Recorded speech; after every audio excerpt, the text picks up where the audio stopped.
Bien, vamos a continuar, doctoras, doctores, con nuestro tema de gluconeogénesis.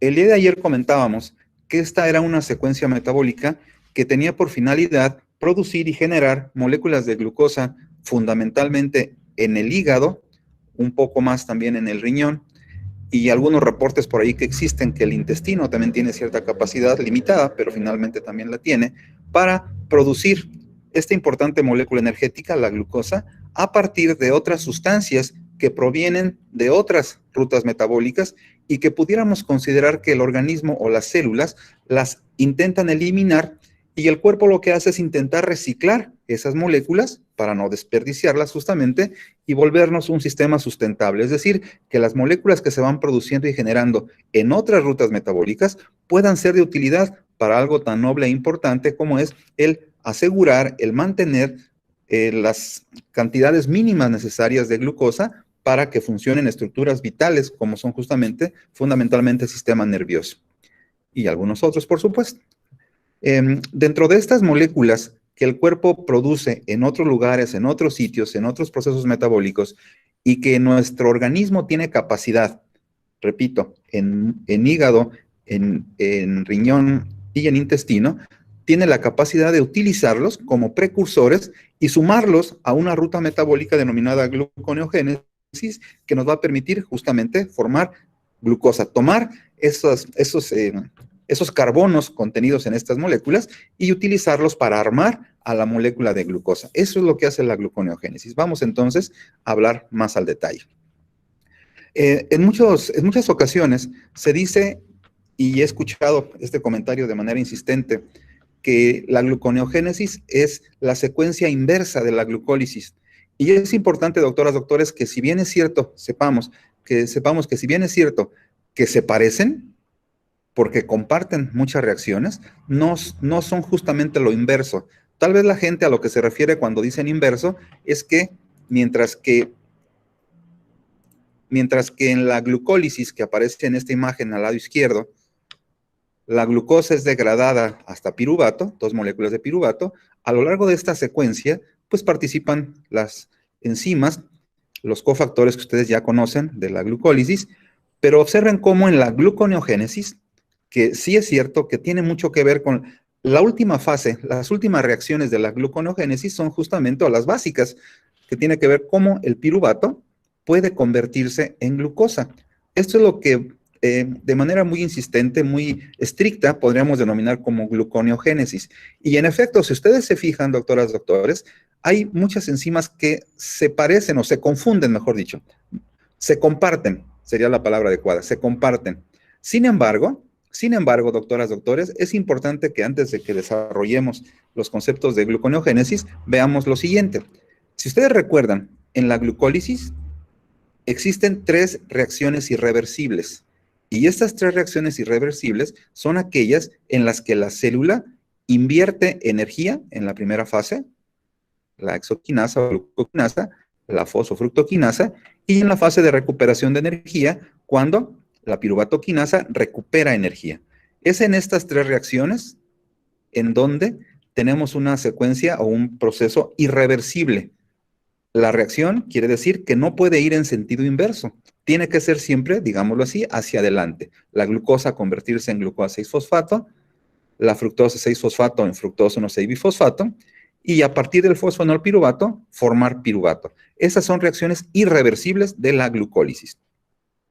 Cuando hablamos de la gluconeogénesis, entonces, doctores, la evolución permitió que nuestro organismo o los organismos que llevan a cabo esta función pues tengan la capacidad de justamente poder sortear esta irreversibilidad que se observa en estas reacciones y logramos adaptar una secuencia enzimática que permite que esto que es irreversible pueda volverse reversible.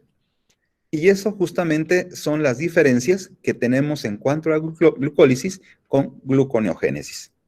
Y son la enzima glucosa 6-fosfatasa, que sustituye a la exoquinasa, la fructosa 1,6-bifosfatasa 1, que sustituye a la fosfofructoquinasa 1, y en lo que corresponde a la conversión de piruvato a fosfonolpiruvato, incluimos a 2 enzimas. una denominada piruvato carboxilasa y otra denominada fosfoenolpiruvato carboxiquinasa.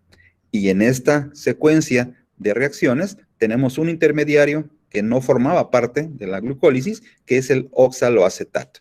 Esto es, doctoras, doctores, de manera muy general, lo que corresponde a la gluconeogénesis.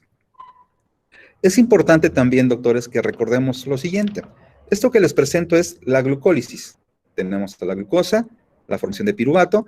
Con asterisco aparecen las reacciones que son justamente irreversibles que he comentado.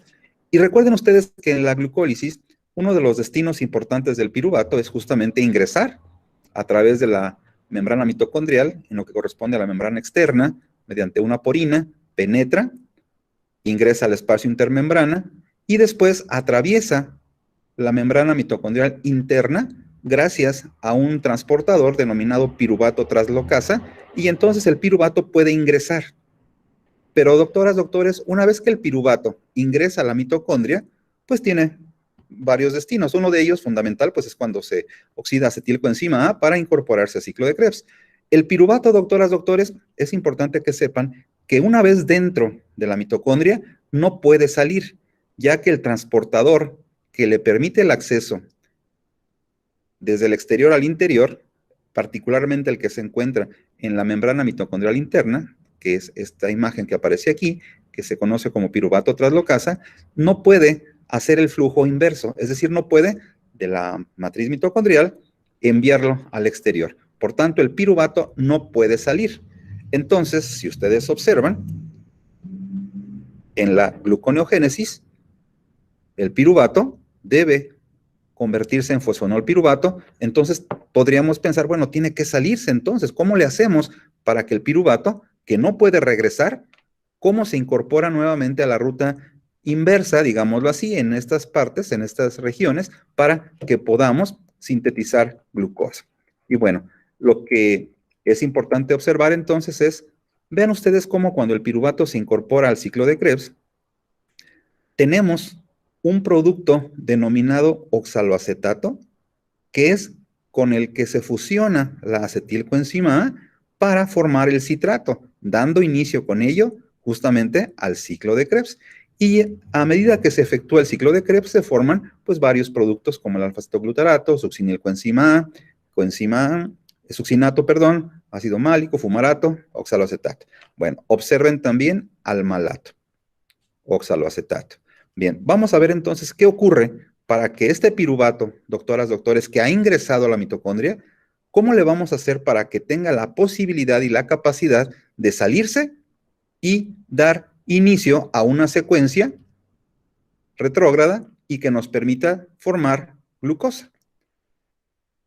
Bien, en esta animación que aparece a continuación, que se ve compleja, lo que quiero que vean es nada más, vean, glucólisis, gluconeogénesis.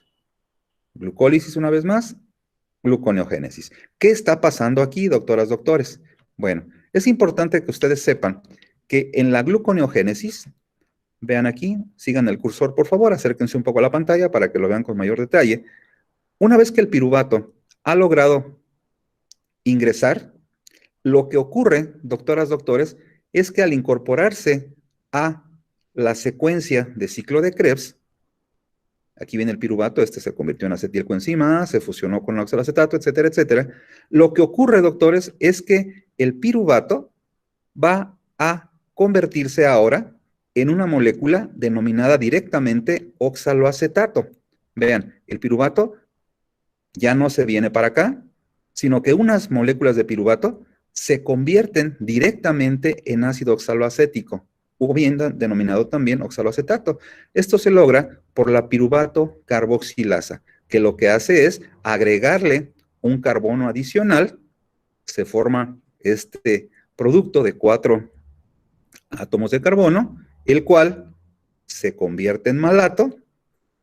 El malato, doctores, ese sí tiene la capacidad y la posibilidad de salir libremente desde la mitocondria al citoplasma, y una vez, doctores, dentro del citoplasma, el malato se reconvierte en oxaloacetato, y este oxaloacetato por acción de la enzima fosfoenolpiruvato carboxiquinasa, este oxaloacetato es convertido directamente a fosfoenolpiruvato. Y de esta manera logramos pasar la primera limitación termodinámica en la cual el piruvato no puede convertirse directamente en fosfoenolpiruvato. ¿Qué es lo que hacemos entonces? Ingresar a la mitocondria, convertirlo en oxaloacetato, convertirlo en malato, el malato sale, se reconvierte en oxaloacetato, ahora en citoplasma, y este se reconvierte a fosfoenolpiruvato. Y ahora sí, tendríamos entonces como el fosfoenolpiruvato, pues por ser reacciones reversibles las que continúan, sigue la reacción hacia atrás, 3-fosfoglicerato, 1,3-bifosfoglicerato, gliceraldehido 3-fosfato, y llegamos a este punto. En este punto, doctores, doctoras, la fructosa 1,6-bifosfato, en la glucólisis, recuerden ustedes que es una reacción irreversible. Lo que hacemos aquí, observen, tenemos una enzima denominada fructosa 1,6-bifosfatasa. Fosfatasa quiere decir que rompe, que quita. Bueno, lo que va a hacerle a este producto, que proviene ya de la reacción reversa, digámoslo así, del piruvato, le vamos a quitar un fosfato. Entonces, de ser fructosa 1,6-bifosfato, la enzima le remueve un fosfato y lo convertimos en fructosa 6-fosfato. La fructosa 6-fosfato ya perdió un fósforo, un grupo fosfato, se isomeriza en glucosa 6-fosfato, y lo que hacemos aquí en este momento, pues ya tenemos a la molécula de glucosa 6-fosfato lista para que lo que la célula requiere en ese momento pueda incorporarla tal cual, como glucosa 6-fosfato, o bien podemos removerle este fosfato, doctores, el que se encuentra en la posición 6 por acción de esta enzima, glucosa 6-fosfatasa, y lo que hacemos es tener y obtener a la molécula neta limpia de glucosa libre para que ésta esté en condiciones, ahora sí, de incorporarse al retículo endoplásmico liso, recuerden, y ahí se lleva a cabo este proceso y de esta manera puede ser enviada al exterior celular para que pueda ser distribuida mediante la circulación a las estructuras que lo recuerden, que lo requieran. Entonces, doctoras, doctores, en este esquema básico de gluconeogénesis, más allá de que se note muy complicado, yo los invito a que recuerden cuáles son las enzimas que permiten que el piruvato se incorpore a una ruta reversa, digámoslo así, y forme glucosa. Iniciaríamos con, primero, saber que esto tiene que pasar por mitocondria. Y lo primero que ocupamos es recordar a esta enzima, piruvato carboxilasa, que convierte el piruvato en oxaloacetato.